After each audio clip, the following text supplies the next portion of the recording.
Thank you, sir. Motion moved.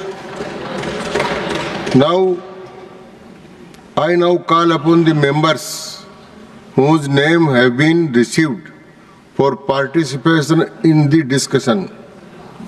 List of speakers.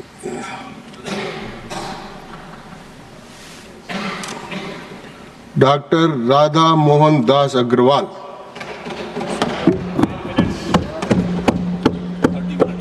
माननीय उपसभापति महोदय, आप डॉक्टर भी हैं, इस बात का आप उसकी विस्तृत जी व्याख्या बच्चों का ही डॉक्टर हूँ।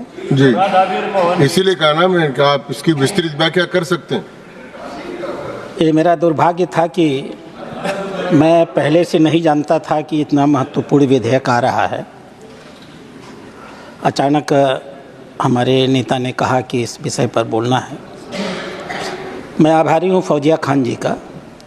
वैसे भी वो जब भी खड़ी होती हैं तो कुछ न कुछ संवेदनशील विषय लेके ही सदन में आती हैं। मैं उनकी व्यक्तिगत रूप से प्रशंसा कर सकता हूँ और जैसा अक्सर कहा जाता है कि सही आदमी गलत जगह पर, ये भी कह सकता हूँ। आप भी वैसे ही हो, आपको भी तो मैं कहता हूँ चले आओ इधर। आप भी वैसे ही हो, आपको तो मैं खुला आमंत्रण दे चुका हूँ पिछले बजट में। अब मैं आपको कहूँगा आप भी ऐसे हो तो बड़ी समस्या हो जाएगी। और वास्तव में सर ऐसे विषयों पर कौन बैठ के सुनेगा और कौन पार्टिसिपेट करेगा अगर वो संवेदनशील नहीं होगा तो। डॉक्टर साहब एक विधेयक लेके आई हैं, ये भी उनकी संवेदनशीलता का परिचय है। और मैं जो चेहरों को देख रहा हूँ वो सब अपने अपने क्षेत्र के संवेदनशील जनप्रतिनिधि ही हैं। उपसभापति महोदय,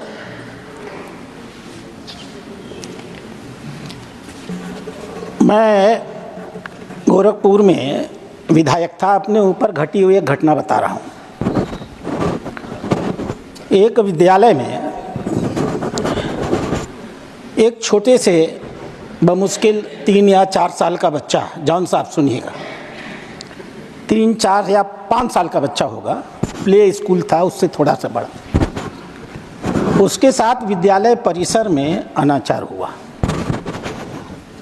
मैं वहाँ का विधायक भी था और बच्चों का डॉक्टर भी था। पहले दिन तो मैं घटना नहीं जाना, दूसरे दिन अखबारों में यह घटना छपी। छपने के बाद मैं उस परिवार के घर गया।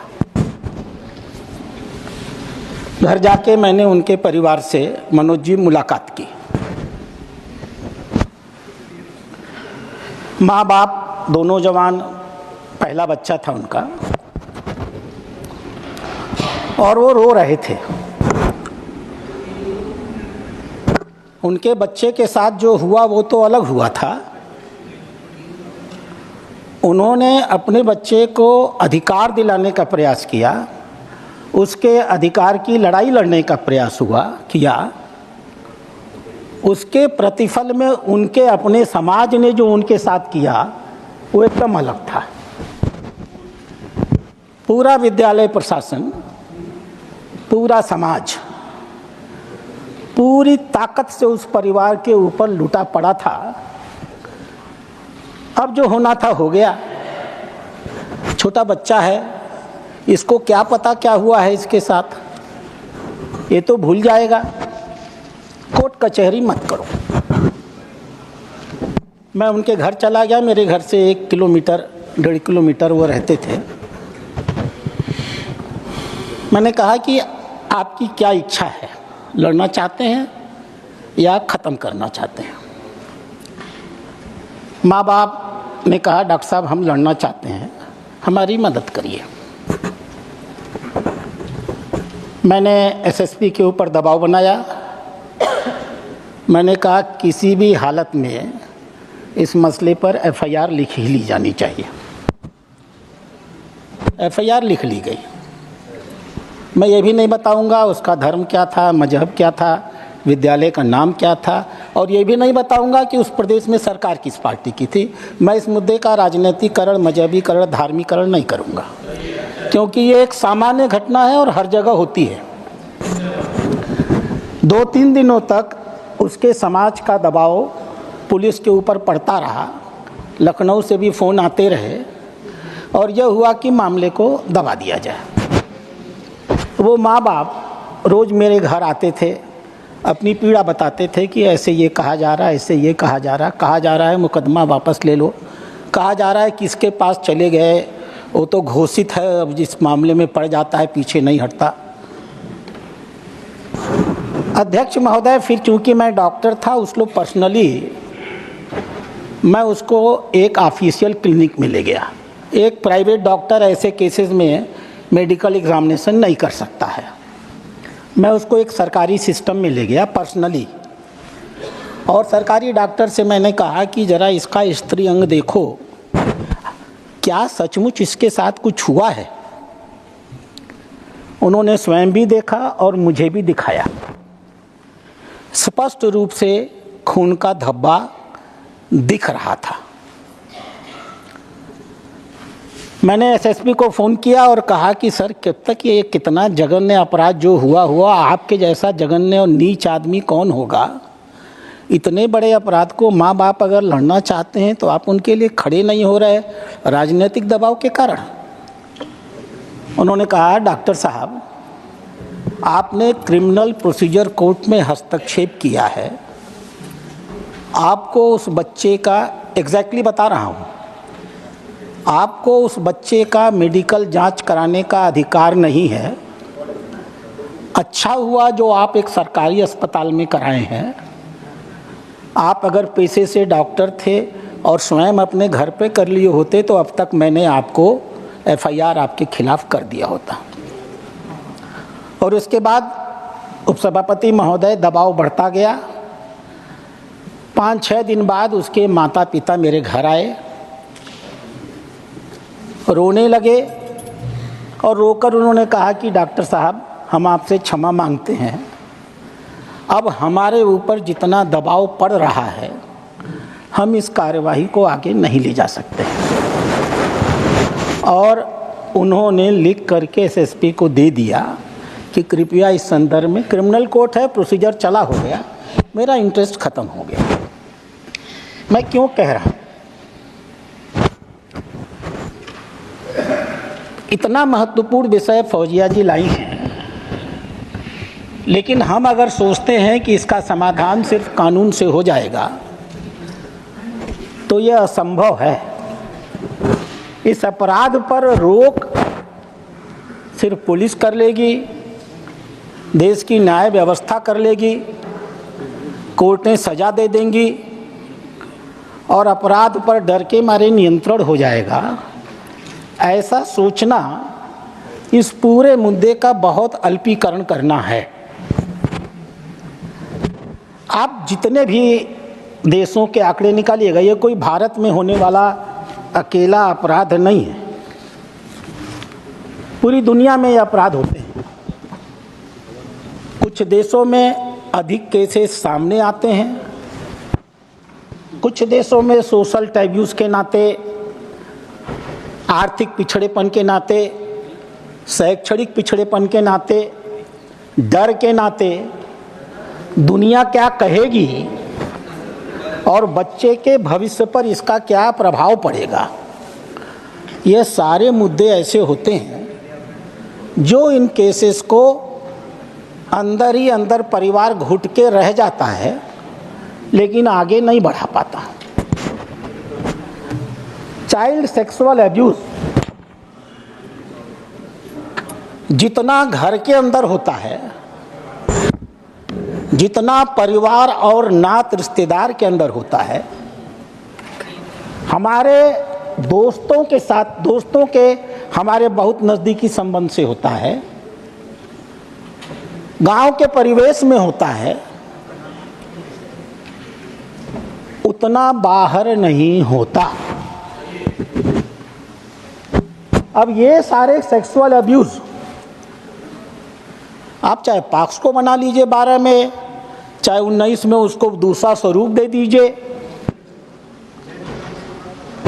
बहुत बार तो बच्चे जान भी नहीं पाते हैं कि उनके साथ कुछ हुआ है। कंसेंट फंसेंट तो बहुत दूर की बात है, उनके समझ में भी नहीं आता कि जो मेरे साथ हुआ वो क्या हुआ, जब तक कि वो घटना बार बार रिपीट नहीं होती है। और ये जो बार बार रिपीट होने की घटना है वो तो सिर्फ घर में ही हो भी सकती है, परिवार और नात रिश्तेदार उनके बीच में ही हो सकती है। मैं किसी रिश्तेदार का नाम लेकर के किसी रिश्ते विशेष को अपमानित नहीं करना चाहूँगा, लेकिन सच यही है कि घर को ही आग लग गई, घर के अंदर का ये खेल है। तो मैं तो समझता था कि इतने महत्वपूर्ण विषय पर अगर कोई विधेयक लाया जाने का प्रयास हो रहा है तो बहुत गंभीरता से इस पर विचार होगा। सरकार भी बहुत सारे काम राजनीतिक दबाव में करती है, जैसे पॉक्सो ही है। हम सब जानते हैं कि ये कहाँ से शुरू हुआ। जो गंभीर सामाजिक चिंतन होना चाहिए था, जो गंभीर मनोवैज्ञानिक चिंतन होना चाहिए था, जो लोग इस प्रकार के काम करते हैं वो सामान्य आदमी नहीं हो सकते। वो मानसिक रूप से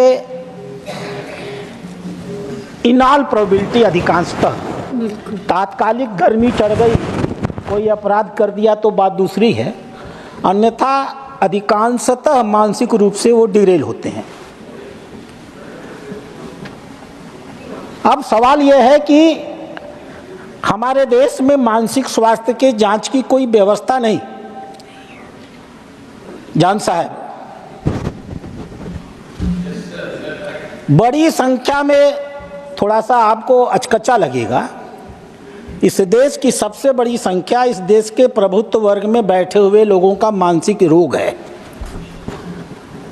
और धीमे धीमे वो वहीं से होता होता नीचे चलता चला आता है। हमारे पास कोई सिस्टम नहीं है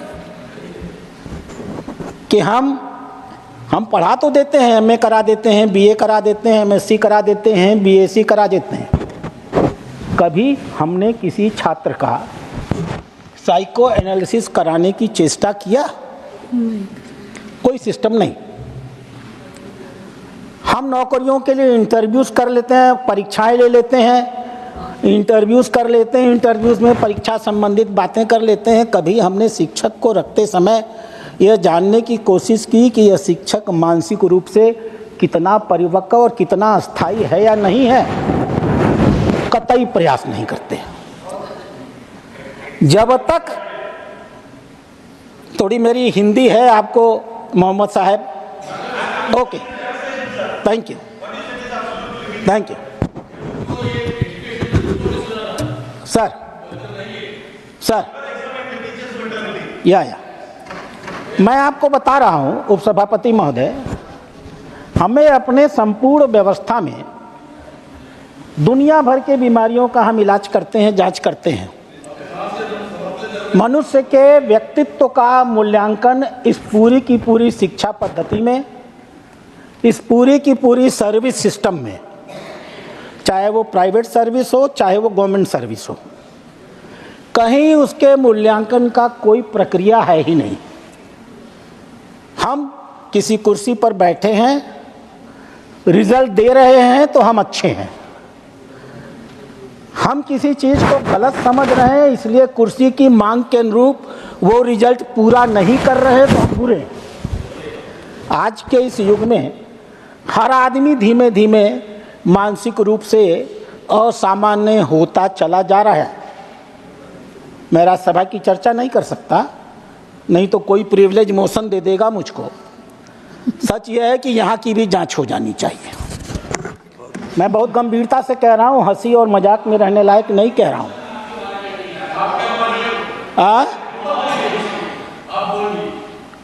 आप बोलिए।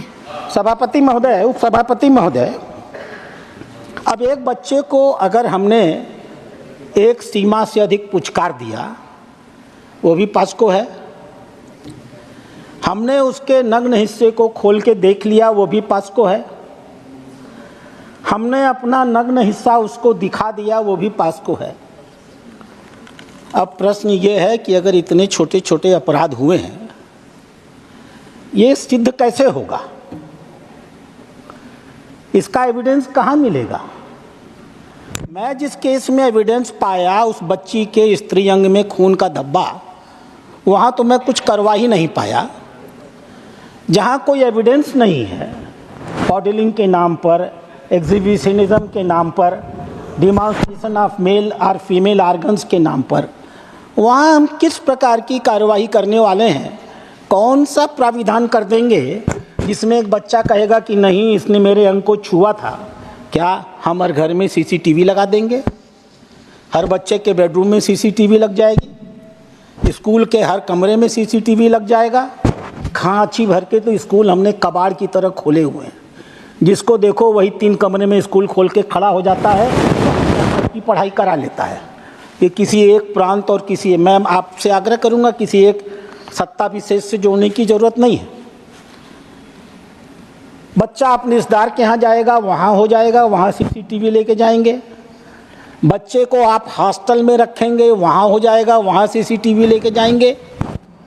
घर में आप ट्यूशन लगा देंगे, ट्यूशन लगाने वाला पढ़ाते पढ़ाते क्या कुकर्म कर देगा, वहाँ सीसीटीवी लगा देंगे।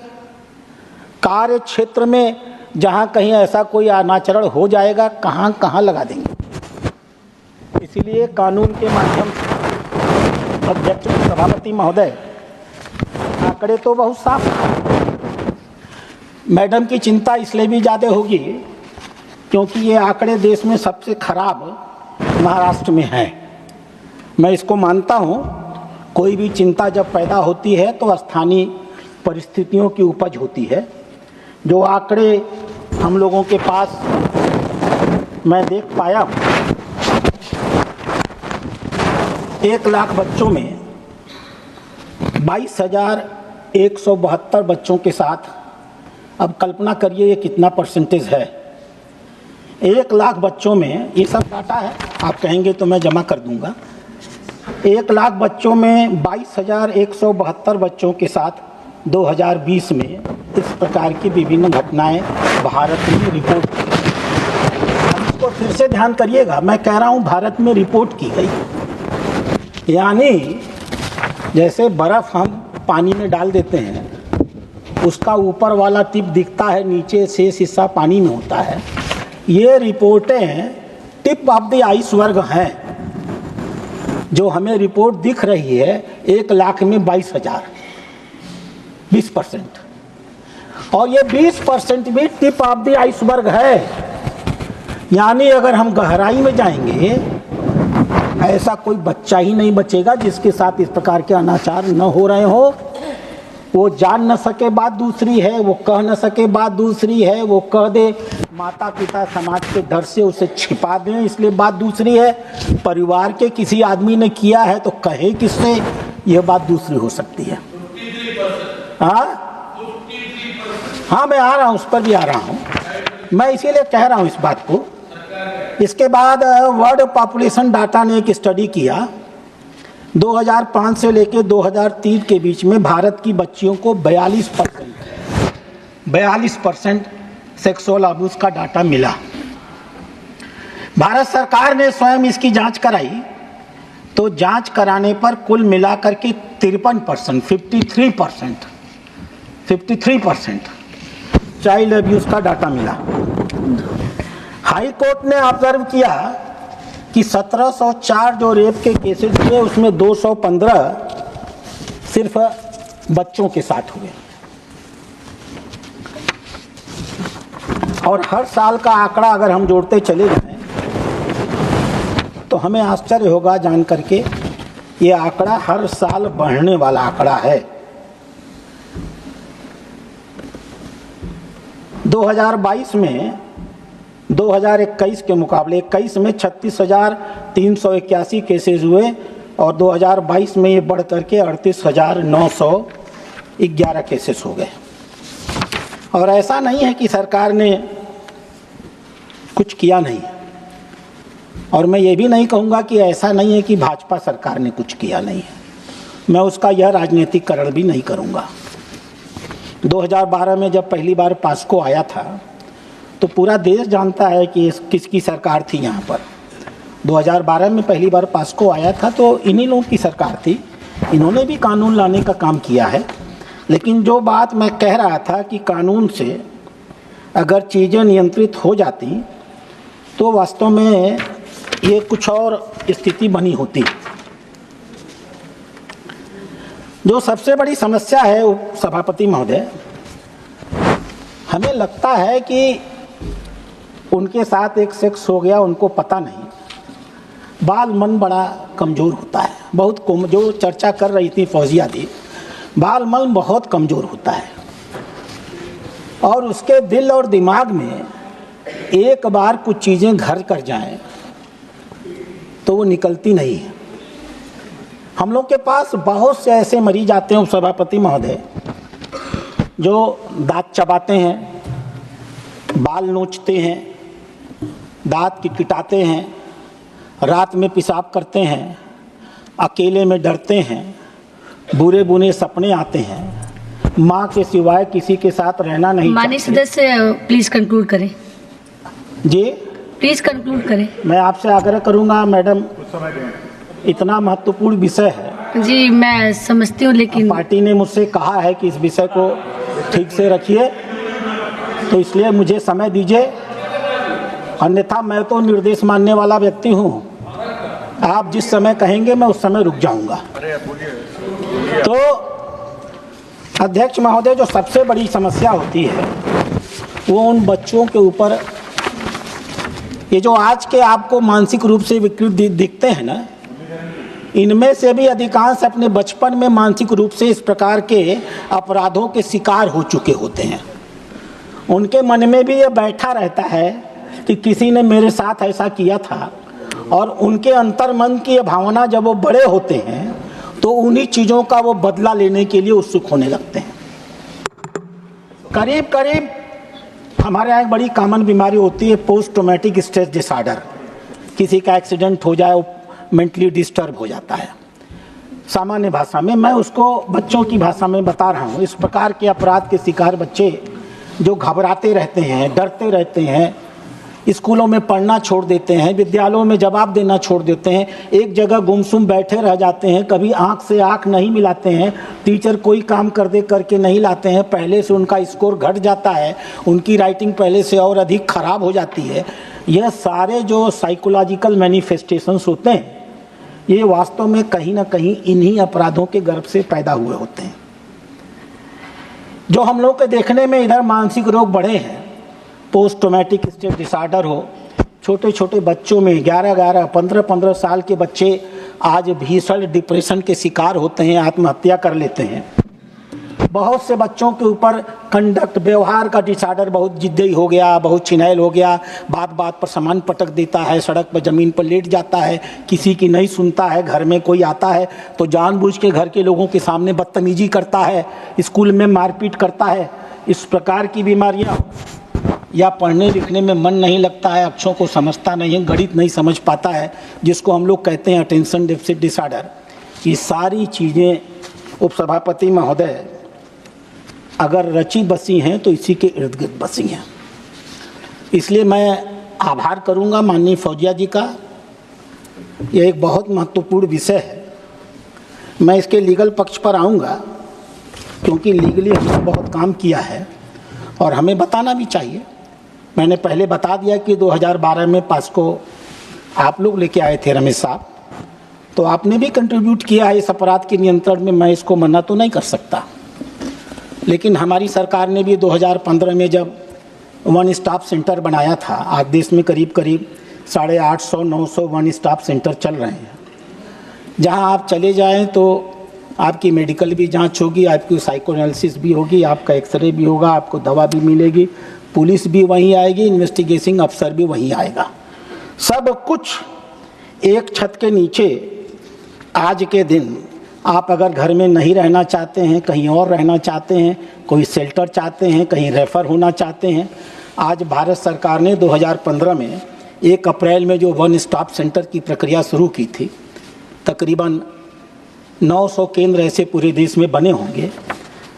ये इन्हीं बातों को लेकर के चल रहे हैं कि ये बच्चे पुलिस थाने में जा कर के, या रेप की शिकार महिलाएं भी पुलिस थाने में जा कर के अपना समाधान कब पाएंगी, उनके समस्याएं पहले से और अधिक बढ़ जाएंगी, ये एक सोच आती है। दूसरी चीज़, उपसभापति महोदय, बहन जी ने कहा पास्को को लेकर के, बहन जी को बताना चाहिए था कि हमने 6 अगस्त 2019 को पास्को अधिनियम में परिवर्तन कर दिया है। अगर हम यही मान लें कि लीगल कार्यवाहियों से ही ये अपराध रुकने वाले हैं, वो एक अलग विषय है कि मैं मानता हूं कि नहीं रुकेंगे, लेकिन अगर हम ये मानते हैं तो 2012 और 2019 के बीच के पास्को एक्ट में ज़मीन और आसमान का फ़र्क हो चुका है।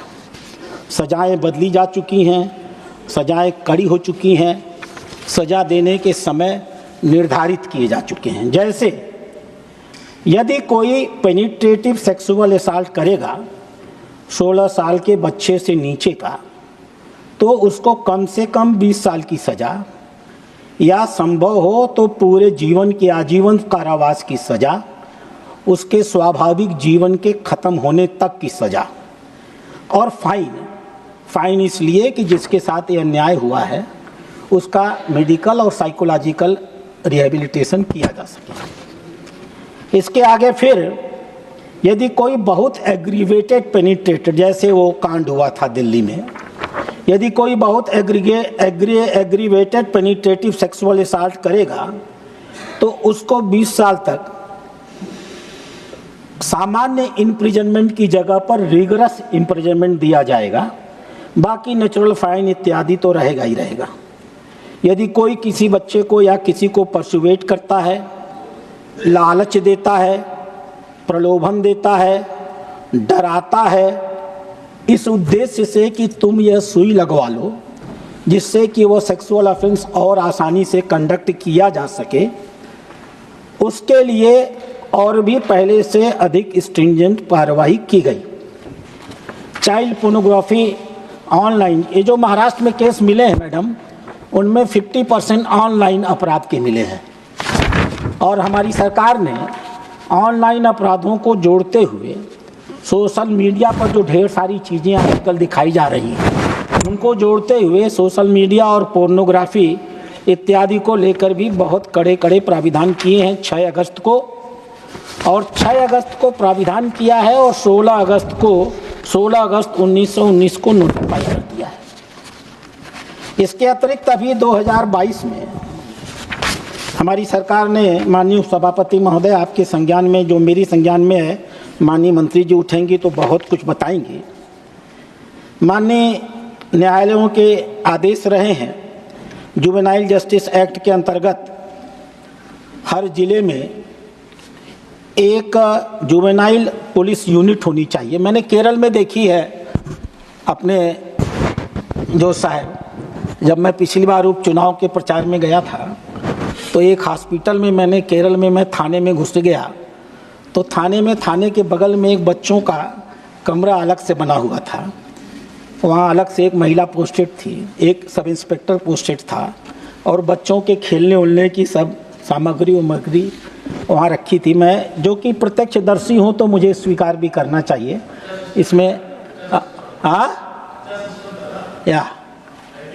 मैं तो कह ही रहा हूँ, मैं आपके बुरे सिस्टम पर पूरा 2 दिन बोल सकता हूँ, समझे, क्योंकि मैं वहाँ का प्रभारी रहा हूँ, आपके सारे कुकर्म जानता हूँ।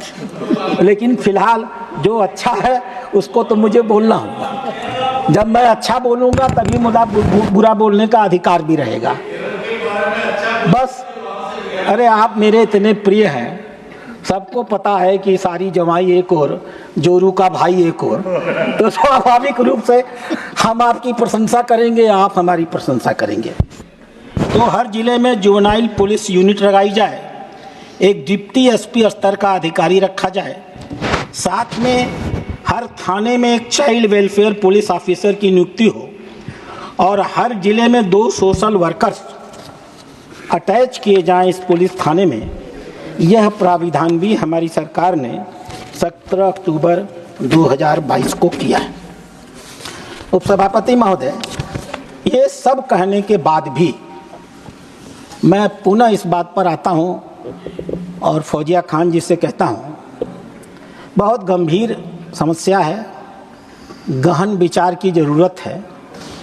बहुत गहराई के साथ हमें अपनी संपूर्ण शिक्षा और स्वास्थ्य व्यवस्था में, हमारे सारे परीक्षा प्रणाली में हमने न जाने कितने विकृत लोग इस पूरे प्रक्रिया में पैदा कर दिए हैं, जो कहीं का गुस्सा कहीं उभारते हैं। हमने सेक्स को लेकर इतने टेबूज बना दिए हैं कि बहुत से अतृप्त मन जो अपने आप को पब्लिकली संतुष्ट नहीं कर पाते, लीगली संतुष्ट नहीं कर पाते, इलीगली इन कामों को करने का प्रयास करते हैं। मैं आग्रह करूंगा कि ये छोटे मोटे संविधान थाने में जाए तो ये कर ले तो वो कर ले, इससे कुछ होने वाला नहीं है। हेयर स्प्लिटिंग है। आइए सदन मिल करके विचार करें, माननीय मंत्री जी इसमें सहमति दें और हमें एक अच्छा राष्ट्रीय स्तर का कार्यदल नियुक्त करें जो इन विषयों पर बहुत गंभीरता से और नए तरीके से विचार करें। धन्यवाद।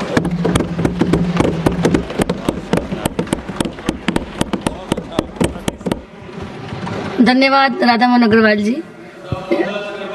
जी श्री जयराम रमेश जी। शुक्रिया मैडम वाइस चेयरमैन जी।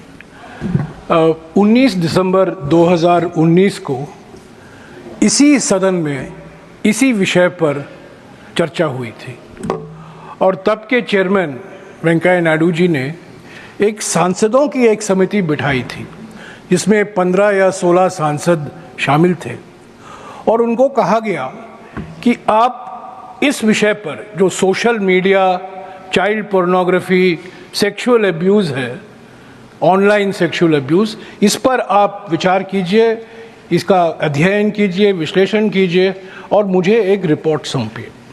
मैं ज़्यादा कुछ नहीं कहूँगा मैडम वाइस चेयरपर्सन। मैं यही कहूँगा कि 25 जनवरी 2020 को इस समिति ने अपनी रिपोर्ट चेयरमैन साहब को पेश की और उस रिपोर्ट का नाम था alarming issue of pornography on social media and its effect on children and society. इसका जिक्र अभी अग्रवाल जी ने भी किया है। मंत्री जी बैठी हुई हैं, मैं उनसे गुजारिश करूंगा कि इस रिपोर्ट को वो मंगाएं, क्योंकि काफ़ी इस पर लंबी चर्चा के बाद ही हमने ये रिपोर्ट तय किया था और इसमें 5 ऐसे हमने महत्व सिफारिशें की थी। पहला, लेजिस्लेटिव चेंज क्या होना चाहिए, जिसका जिक्र अभी अग्रवाल जी ने भी किया कि पॉक्सो 2012 में क्या संशोधन की ज़रूरत है, लेजिस्लेटिव चेंज। दूसरा विषय जो हमने जिस पर सिफारिशें की थी, टेक्नोलॉजिकल मेजर। सिर्फ कानून बदलने से ये विषय ख़त्म नहीं होगा, टेक्नोलॉजी जिस तेज़ी से बढ़ रही है उससे भी हमें निपटना है। तो टेक्नोलॉजी में हम क्या कर सकते हैं, उस पर हमने कई रिकमेंडेशन दी थी। इंस्टीट्यूशनल मेजर, जो संस्थाएं हैं, केंद्र सरकार की और राज्य सरकारों की संस्थाएं हैं जो इस विषय से संबंधित है, उसको हम और कैसे मजबूत करें ताकि social media, pornography, child sexual abuse को और मजबूती से हम इसका मुकाबला कर सकें। चौथा, और मैं समझता हूँ ये सबसे महत्वपूर्ण मुद्दा है, जो सोशल और एजुकेशनल मेजर लेने हैं, सामाजिक और शैक्षिक मेजर जो हमें लेने हैं स्कूलों में, कॉलेजों में, और क्या क्या हमें पढ़ाने हैं, अवेयरनेस कैंपेन चलाने हैं, उसका भी हमने इसमें जिक्र किया था। और 5वां, स्टेट लेवल, राज्य सरकारों में क्या बदलाव आने की ज़रूरत है। राज्य सरकार के कानून होते हैं, राज्य सरकार की संस्थाएं होती हैं, पदाधिकारी होते हैं जो इस विषय से उनका लेना देना बहुत कुछ होता है, तो और उसको हम कैसे मजबूत करें। तो मैं मंत्री जी से मैं यही कहूँगा कि ये रिपोर्ट सभी पार्टियों के सांसदों ने मिलकर पेश किया था 25 जनवरी 2020 को। इसको आप मंगाइए और जो कुछ और कदम उठाने हैं उसके बाद मैं मानता हूं कि पॉक्सो में कुछ संशोधन आए हैं पर मैं समझता हूं ये पॉक्सो से हटकर, ऊपर हटकर हमें और कुछ बहुत सारे कदम उठाने की ज़रूरत है। और क्योंकि ये पहले चेयरमैन साहब ने खुद एक समिति का गठन किया था और मुझे कहा गया था कि आप इस समिति का अध्यक्षता करें, तो मैं चेयरमैन था इस समिति का, और सभी पार्टियों के सभी दलों के सांसदों ने मिलकर यूनानिमस रिपोर्ट हमने दी थी। मंत्री जी से मैं गुजारिश करूंगा कि वो रिपोर्ट मांगे और जो कुछ और कदम लेने हैं जो नहीं लिया गया है पिछले 4-5 सालों में, वो उस कदम को लेकर आगे बढ़े। शुक्रिया। धन्यवाद माननीय जयराम रमेश जी। श्री डॉक्टर सुधांशु त्रिवेदी जी। माननीय उपसभापति महोदया, आज हम लोग एक बहुत संवेदनशील विषय के ऊपर जो प्रस्ताव फौजिया जी ने रखा है उस पर यहाँ पर विचार विमर्श कर रहे हैं। परंतु मुझे लगता है कि अभी राधा मोहन दास जी ने उसके बारे में बहुत विस्तार से बताया। कुछ एक बिंदु जो जयराम जी ने कहे वो भी विचारणीय थे, परंतु मुझे लगता है यदि हम इस पे व्यापक और खुले मन से विचार करेंगे तो इस प्रस्ताव का औचित्य क्या है और कितना औचित्य नहीं है यह हमें बेहतर समझ में आ जाएगा। इस विषय को अगर हम देखें तो इसमें 2 एस्पेक्ट आते हैं।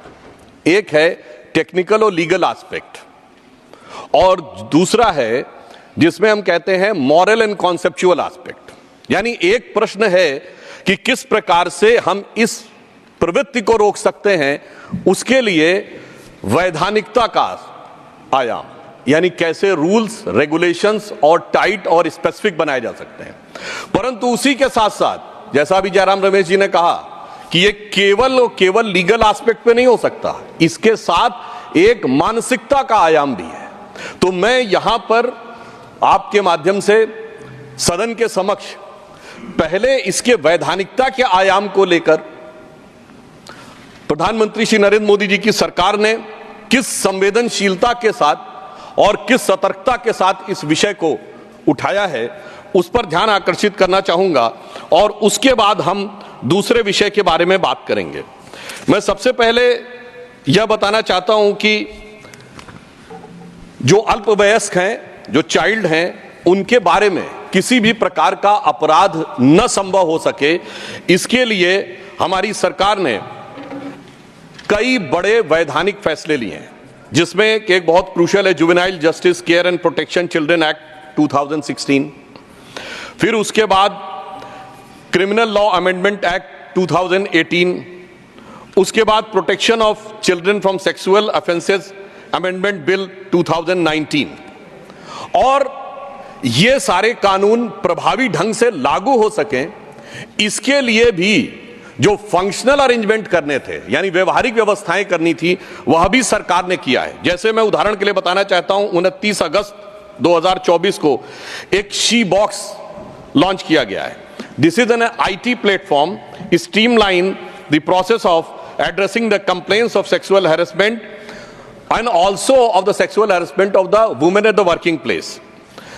इसके साथ साथ एक हेल्पलाइन की व्यवस्था भी सरकार ने की। एक इंटीग्रेटेड चाइल्ड हेल्पलाइन है जो 669 डिस्ट्रिक्ट्स में 669 डिस्ट्रिक्ट्स में ऑपरेशनल है, और लगभग सभी यूनियन टेरिटरीज और IT को इसमें हमारी यूनियन टेरिटरीज और स्टेट्स को कवर करके रखा हुआ है। इसके साथ साथ जो मैंने कहा कि वैधानिकता के साथ मानसिकता से लड़ना भी एक चुनौती है, इसके लिए मंत्रालय ने, माननीय मंत्री महोदया यहां पर उपस्थित हैं, मंत्रालय ने एक कैंपेन चलाया है, that is child marriage free India. क्योंकि जब हम बात करते हैं किसी भी प्रकार के सेक्सुअल अब्यूज की चाइल्ड की, तो उसमें हम ये नहीं कह सकते कि हम कोई ऐसा एक लीगल कवर प्रोवाइड कर देंगे कि जिसकी वजह से हम कह सकते हैं कि साहब यह प्रक्रिया तो एक मैरिज का पार्ट हो गई, तो इस कारण से इसकी आवश्यकता नहीं है। अब मैं यह बताना चाहता हूं कि किस प्रकार से हमारी सरकार ने आने के बाद जो प्रयास किए हैं, उसमें सबसे पहले जो पास्को एक्ट अमेंडमेंट की बात कही गई, ये एक्ट 2012 में यूपीए की सरकार लाई, परंतु मोदी जी की सरकार ने आने के बाद यह आवश्यकता महसूस की कि बदलते वातावरण में इसको और कठोर और प्रभावी बनाने की आवश्यकता है। इसीलिए सरकार ने, जिसके विषय में राधा मोहन जी ने अभी बताया भी, कि सेक्शन 2, 4, 5, 6, 9, 14, 15, 34, 42, 45 इन एक्ट्स में संशोधन किया, इनको और प्रभावी बनाया ताकि इनके द्वारा सजा भी कड़ी की जा सके और डेथ पेनल्टी तक की बात इसमें की जा सके। सेक्शन 4 और 5 जो प्रपोज अमेंडमेंट था, उसमें इस सीमा तक भी दंड का प्रावधान किया गया है कि जिसके द्वारा जिन केसेस में बहुत दुर्दांत अपराध किया गया है वहां पर मृत्यु दंड का प्रावधान भी किया जाए। इसके अतिरिक्त सबसे बड़ी बात यह थी, सेक्शन 14 और section 15 of the POCSO act 2012 was also amended to address the menace of the child pornography, क्योंकि ये एक ऐसी चीज जिसका भी उल्लेख कर रहे थे अग्रवाल साहब, ये एक ऐसी चीज है जिसने पिछले 12-15 वर्षों में ज्यादा भयानक और गंभीर रूप धारण किया है। महत्वपूर्ण बात यह थी कि इससे पूर्व का जो एक्ट था उसमें चाइल्ड पोर्नोग्राफी की कोई प्रॉपर डेफिनेशन नहीं थी। तो जब यह एक्ट आया तो हमारी सरकार ने उसकी एक प्रॉपर सटीक डेफिनेशन की ताकि उसको सही ढंग से डिफाइन किया जा सके और उसके द्वारा अपराध करने वाले किसी भी व्यक्ति को बचने का कोई रास्ता न मिल सके। तो जो डेफिनेशन की गई है वो मैं बताना चाहता हूं, any visual depiction of sexually explicit conduct involving a child which includes the photography, video, digital, even computer generated image is indistinguishable from the actual child। इसके साथ आगे उसमें ऐड किया गया additionally an image created, adapted, modified to depict a child would also be treated as child pornography।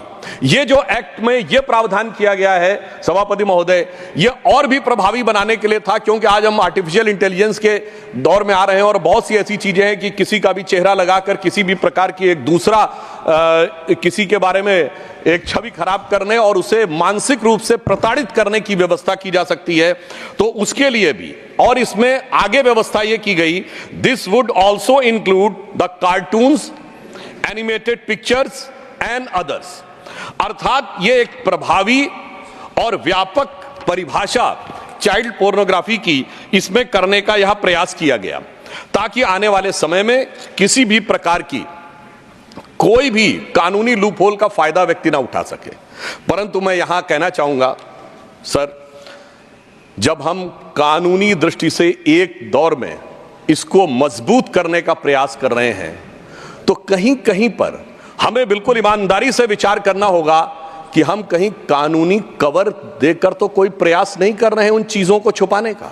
इस संदर्भ में उदाहरण देना चाहूंगा, 14 जून 2013 को केरल की सरकार ने एक आदेश जारी कर दिया कि जो भारत में मैरिज की एज लड़कियों की 18 साल है उसके नीचे की भी मैरिज को अनुमति प्रदान कर दी जाए।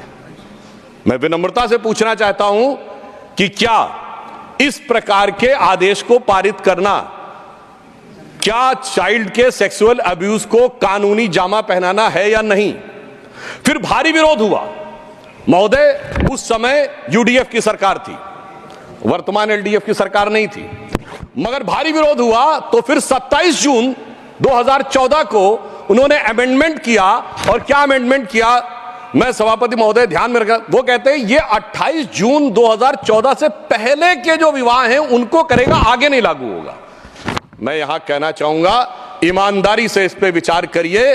आप वोट बैंक के तुष्टीकरण के आधार के ऊपर चलते हुए अगर एक नजरिए से कानूनी जामा पहनाने का प्रयास करेंगे बच्चों के साथ होने वाले सेक्सुअल अब्यूज को, आप कहेंगे कि साहब मैंने इसको मैरिज का रूप दे दिया, तो यह सर्वथा गलत है। इसलिए मैं कहना चाहता हूं कि जब इस विषय पे विचार करना है तो ईमानदारी से विचार करना चाहिए। यहां मैं दूसरा उदाहरण देना चाहता हूं। हम सब जानते हैं हमारे यहां ऐसी तमाम समाचार आए जिसमें एक का मैं उदाहरण देना चाहूंगा। हैदराबाद में अनेक ऐसे उदाहरण हैं कि छोटी छोटी बच्चियों को विदेश से लोग आते हैं और टेक्निकली मैरिज करके प्रैक्टिकली उन्हें खरीद कर ले जाया जाता है सिर्फ सेक्सुअल अब्यूज करने के लिए। यह मैं घटना बताना चाहता हूं कि एक घटना है, ये भी 2013 की घटना है, 2014 की घटना है कि हैदराबाद में क्लास 8 की बच्ची है जिसका नाम है नूरजहां। वो स्कूल आती है, अचानक कुछ दिन के बाद वो आना बंद कर देती है। उसके साथी लोग पूछने का प्रयास करते हैं कि वो कहां गई, क्या हुआ, तो पता चलता है कि उसकी शादी कर दी गई है और शादी जिससे की गई है वो 65 साल के व्यक्ति हैं। अब सुनिए इसके बाद, परंतु मुझे इस बात के ऊपर let him complete then. ये ऑफिशियल केस है, ये ओपन हो चुका है, ठीक है। यदि इसमें सभापति जी यदि इस विषय पे आपत्ति है तो नाम को डिलीट कर दिया जाए, मुझे उस पर कोई आपत्ति नहीं। अब मैं सिर्फ ये कहना चाहता हूं, यदि ईमानदारी से दिल की इच्छा है इन चीजों से लड़ने की तो आइए और इसके खिलाफ भी आवाज उठाइए। फिर मैं दूसरा उदाहरण देना चाहता हूं, एक और बच्ची है, उसका केस आता है जनवरी 2014 में हैदराबाद के संतोष नगर थाने में, और इतनी आश्चर्यजनक बात उठ के उभर के सामने आती है कि एक 16-17 साल की बच्ची आकर शिकायत करती है। किस बात की शिकायत करती है सभापति महोदय, पूरे सदन का मैं ध्यान आकृष्ट करना चाहूंगा कि उसकी 5वीं शादी की जा रही है। 16-17 साल की आयु में उसकी 5वीं शादी की जा रही है। यह शादी के नाम के ऊपर अगर देखा जाए तो एक व्यक्ति से दूसरे व्यक्ति से तीसरे व्यक्ति को, और वह यह भी विवरण देती है कि इसमें कितने पैसे का लेन देन हुआ है। अगर सेक्सुअल अब्यूज की बात करनी है चाइल्ड के लिए तो मेरा मानना है पूरे ओपन माइंड से बात करिए और पूरी ईमानदारी से बात करिए, तो मेरे विचार से दूध का दूध पानी का पानी होगा। क्योंकि यदि मानसिकता से लड़ना है तो मानसिकता के ऊपर कोई राजनीति की संभावना नहीं होनी चाहिए, मानसिकता बिल्कुल ईमानदारी से होनी चाहिए। और यहां पर मैं ये बताना चाहता हूं सर अभी बता, अब मैं ये भी बताना चाहता हूं हमारी सरकार ने इस पे कितनी संवेदनशीलता से काम किया है। हमारी सरकार ने चाइल्ड अब्यूज को रोकने के लिए 3500 केसों के मामले में इंटरपोल की मदद ली है। यह दर्शाता है कि मोदी जी की सरकार ने सिर्फ देश की सीमा ही में नहीं, अगर सीमा के बाहर जाकर भी कहीं चाइल्ड के साथ अब्यूज हो रहा है उसको भी लड़ने का संकल्प, क्षमता और दृढ़ता दिखाई। इसलिए सभापति महोदय मैं यह कहना चाहता हूं कि जब हम इस विषय पर ईमानदारी से बात करें, आज भी यदि हमारे प्रतिपक्षी पूछना चाहते हैं तो मैं पूछना चाहता हूं, क्या भारत के कानून में आज भी विधान यह नहीं है कि 9, 10 या 11, 12 साल की बच्ची से विवाह किया जा सकता है? क्यों नहीं खड़े होते उसके विरुद्ध? आज मैं आह्वान करना चाहता हूं कि पूरे सदन को इस विषय के ऊपर मानवीय संवेदना को ध्यान में रखकर आगे खड़े होना चाहिए, ना कि राजनीतिक नफे नुकसान को देखकर। यदि हम यह करेंगे तभी हम ईमानदारी से यह कह सकते हैं कि हम चाइल्ड अब्यूज की वैधानिकता और मानसिकता दोनों पे हम कंट्रोल रख सकेंगे, so that we will be able to control these things both legally and also the morally. अब यहां पर मैं एक विषय और भी यह कहना चाहता हूं सभापति महोदय कि जिस प्रकार का विचार मैं मानसिकता को लेकर कहना चाहता हूं, 2014 में हमारी सरकार आई, आप याद करिए उस समय हमारी सरकार ने एक निर्णय लिया था कि जो पोर्नोग्राफिक साइट्स हैं उनको ब्लॉक कर दिया जाए। मैं विनम्रता से कहना चाहता हूं, समाज का कौन सा सेक्शन था जो उठ के खड़ा हो गया था कि साहब ये अभिव्यक्ति की स्वतंत्रता के ऊपर हमला है और ये तो जिसको स्वतंत्रता हो वो देखना चाहिए। यह इसलिए जरूरी है कि इसी प्रकार की चीजें दिमागों में वो जहर भरती हैं। अगर आप क्रिमिनल डाटा रिकॉर्ड जाके देखें, जितने भी इन्वेस्टिगेशन के जो रिजल्ट्स अवेलेबल हैं उनमें जिन लोगों ने सेक्सुअल अब्यूज बच्चों के साथ किया है, 2 चीजें उनमें जरूर पाई गई हैं सभापति महोदय। एक, वो नशे के आदी हैं, हैवी ड्रंकर्ड स्थिति। दूसरा, उनके फोन्स में पोर्नोग्राफिक क्लिप्स और वो सारी चीजें भारी मात्रा में पाई गई। तो मैं सिर्फ यह कहना चाहता हूं, यदि हमें मानसिकता से लड़ना है तो हम यह भी नहीं कह सकते कि साहब विशेष प्रकार की वेबसाइट्स देखना, अश्लील वेबसाइट्स देखना, तो यह तो व्यक्ति की स्वतंत्रता पर छोड़ दिया जाना चाहिए। यह अल्ट्रा इंडिविजुअलिज्म है, ये इंडिविजुअल फ्रीडम नहीं है, ये अल्ट्रा इंडिविजुअलिज्म है। और नशे जैसी चीज को तो एक व्यक्तिगत स्वतंत्रता मानना चाहिए और कहीं कहीं पर तो सोशल डिग्निटी दी जानी चाहिए। यदि हम इस मानसिकता के साथ चलेंगे तो मेरा मानना है कि हम कभी भी इस चुनौती का सही ढंग से सामना नहीं कर सकते। इसलिए मैं कहना चाहता हूं सभापति महोदय, एक समस्या यह भी आई है कि जब से जरूरत से ज्यादा ये ऑब्जेक्टिविज्म आ गया है, हम कोई विज्ञापन देखें, तमाम प्रकार की जो प्रस्तुतिकरण है वो देखें, तो उसमें हर चीज का ऑब्जेक्टिफिकेशन है। बच्चे का ऑब्जेक्टिफिकेशन है, वुमेन का ऑब्जेक्टिफिकेशन है, और उसको हम कहते हैं this is a expression, way of expression. यदि हम इस मानसिकता से लड़ना चाहेंगे तो यह सिर्फ राजनीतिक आधार पर संभव नहीं है। इसके लिए समाज को एकजुट होना पड़ेगा। और हमारी सरकार, सभापति महोदय, हमारी सरकार तो बच्चों के कल्याण के लिए संकल्पित होने का भाव तो अपने विचार और संस्कार लेके में आती है, क्योंकि हम तो वो हैं जिन्होंने श्री रामलला विराजमान को प्रतिष्ठित करने के लिए एड़ी चोटी का जोर लगा दिया। हम तो बालक में भगवान का स्वरूप देखते हैं। यदि आपकी मानसिकता भारतीय संस्कृति की उस मानसिकता से प्रेरित होगी जो बालक में भगवान का स्वरूप देखते हैं, विषय में बोल रहा हूं सर, क्या बात कर रहे हैं? ओके डॉक्टर, सुनिए, देखिए मैं कितनी बात कह रहा हूं। सभापति महोदय, यहीं पर आप प्रत्यक्ष निर्णय पूरा देश कर सकता है कि जब तक ये बात होती रही कि चाइल्ड मैरिज जारी रहेगी 9, 10, 11, उस पर कोई आपत्ति नहीं। मैंने कहा बच्चे में भगवान देखो तो आपत्ति शुरू हो गई। बच्चे में भगवान देखने की जो मानसिकता है वो हमारी अपना विचार है।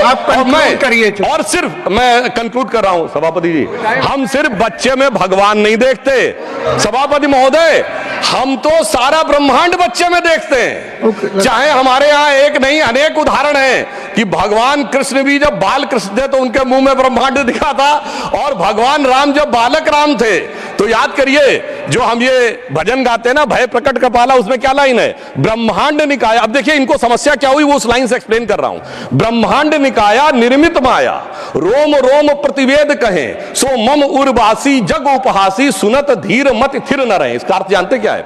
कि जो संपूर्ण ब्रह्मांड जिनके रोम रोम से बनते हैं, वो हमारे, कौशल्या जी कह रही वो हमारे उर में आकर हमारे गर्भ में आप प्रवेश कर गए, ये बड़े बड़े बुद्धिमानों को समझ में नहीं आता है। सुनत धीर मत थिर न रहे, यानी उनकी बुद्धि स्थिर नहीं हो पाती है, वो व्यथित हो जाती है, वो विचलित हो जाती है। वही विचलन आज हमें अपोजिशन में देखना पड़ रहा है। तो मैं अंत में सिर्फ यह कहना चाहूंगा कि हम सबको इस विषय के ऊपर ईमानदारी से विचार करना चाहिए।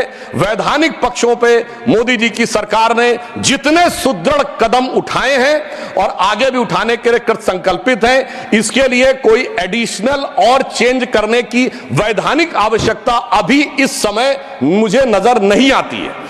परंतु मानसिकता के स्तर पर लड़ने की आवश्यकता हमें पूरी नजर आती है, और इसके लिए हम सबको वोट बैंक की राजनीति और सियासत नफे नुकसान से ऊपर उठना पड़ेगा।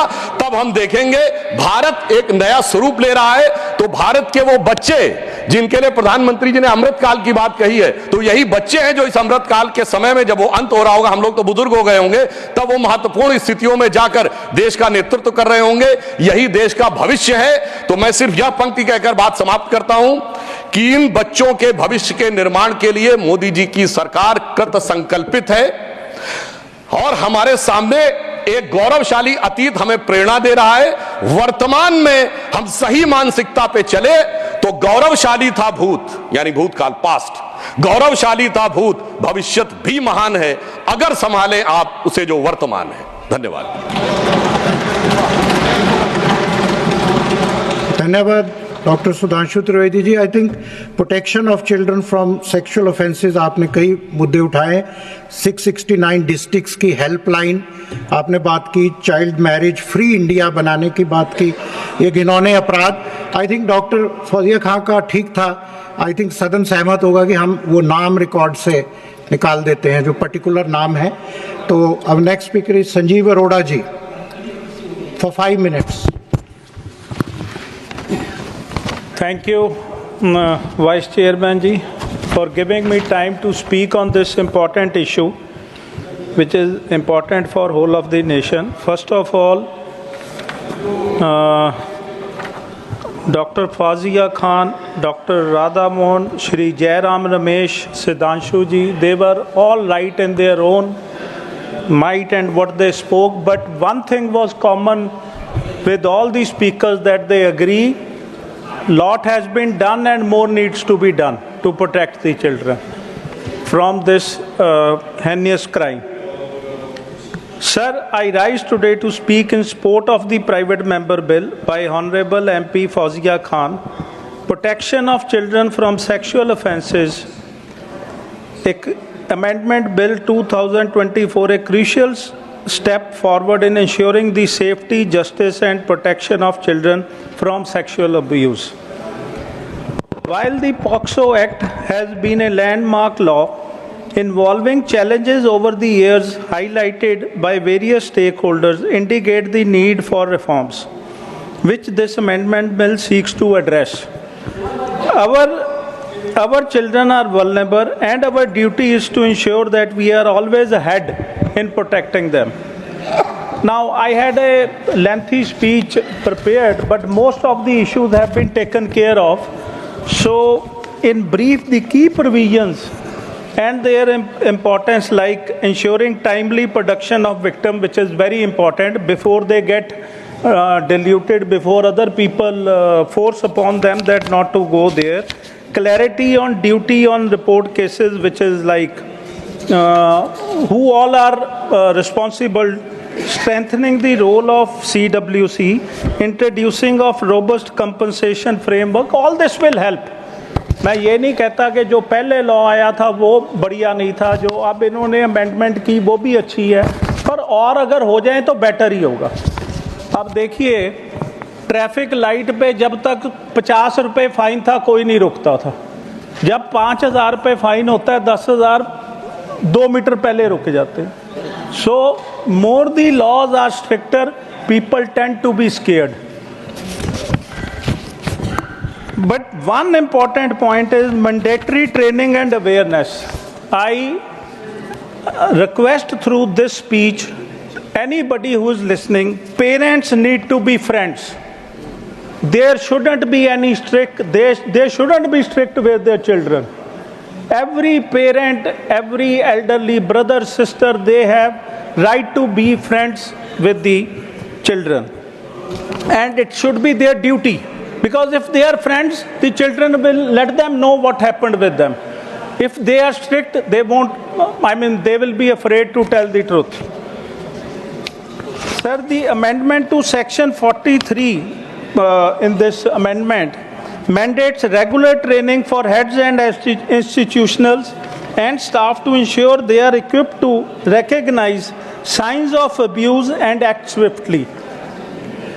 While with parents trusting schools to ensure their children's safety, it is critical that educators and institutional heads are properly trained to respond. And I totally agree to that, and this is really required. Now I have few suggestions. Enhanced digital monitoring and tracking. Leveraging digital tools to monitor the progress of child abuse cases and compensation claims will increase transparency and ensure timely interventions, allowing children to receive the necessary care and support without delay. Public awareness campaigns, which is most important.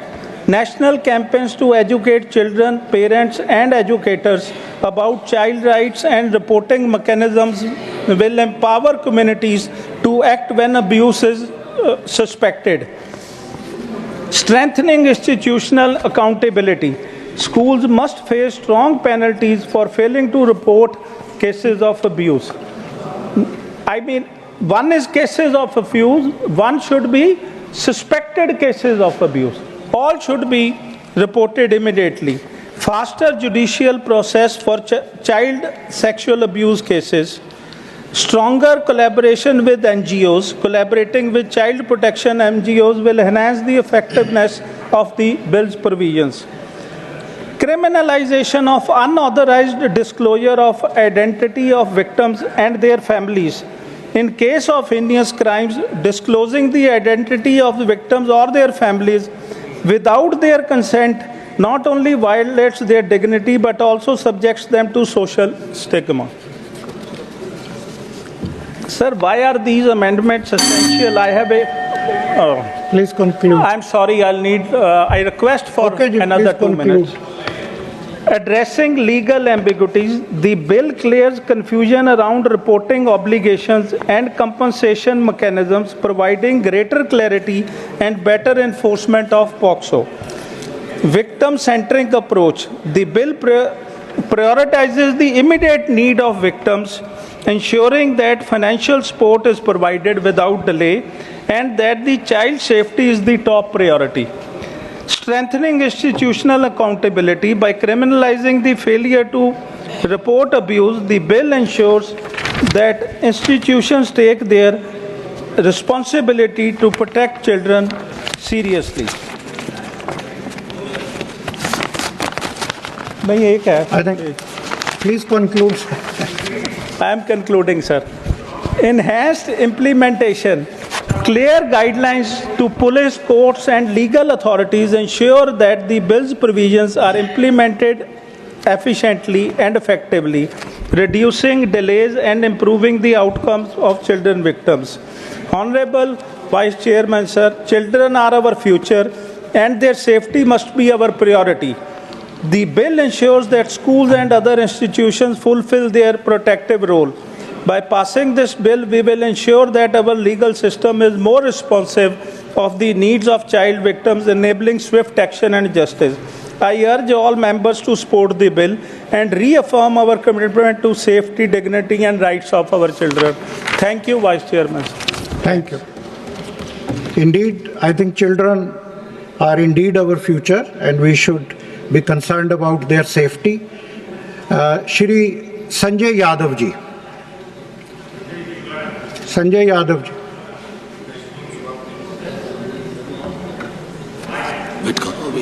A mic, please. इधर वाला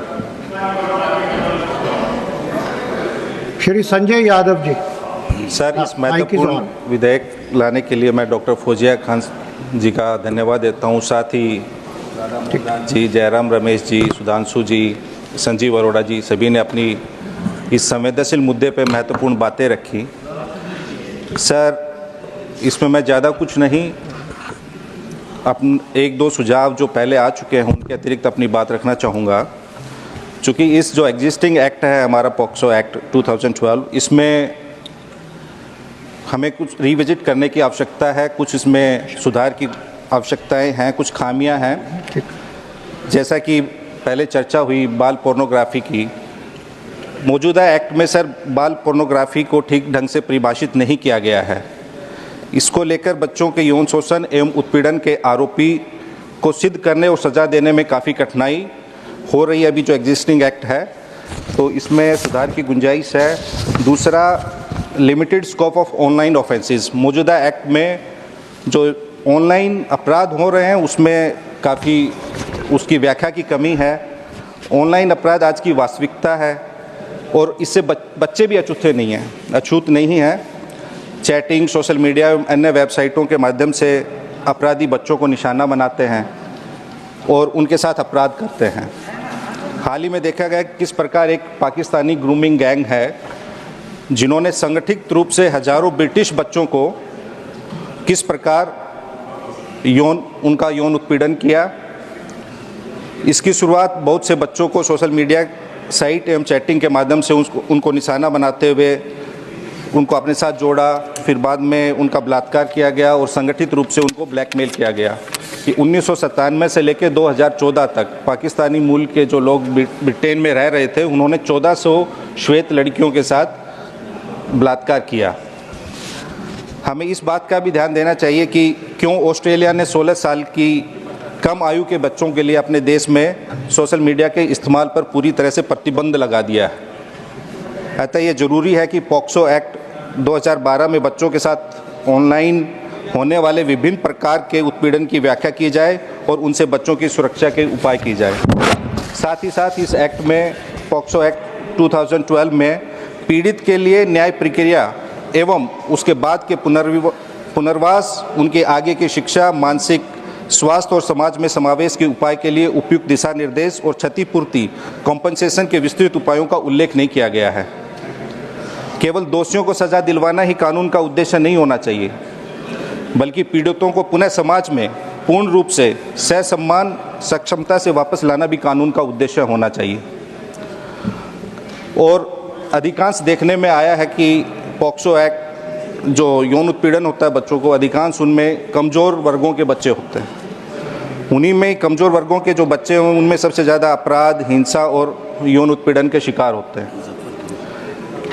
सब ने देखा होगा कि मुजफ्फरपुर में कैसी भयावह घटना हुई, मुजफ्फरपुर बालिका गृह कांड हुआ, जिसमें सैकड़ों बच्चियों और बच्चों के साथ वो अपराध हुआ। ऐसे परिवारों के पास इतने संसाधन नहीं होते महोदय कि वो लंबी कानूनी प्रक्रिया में अपने बच्चों का साथ दे सकें। अक्सर ऐसे ही कमज़ोर और गरीब परिवारों के बच्चों को देकर ही अपराधी अपराध करने और अपराध करने के बाद पीड़ित परिवार को डराने का दुस्साहस कर पाते हैं।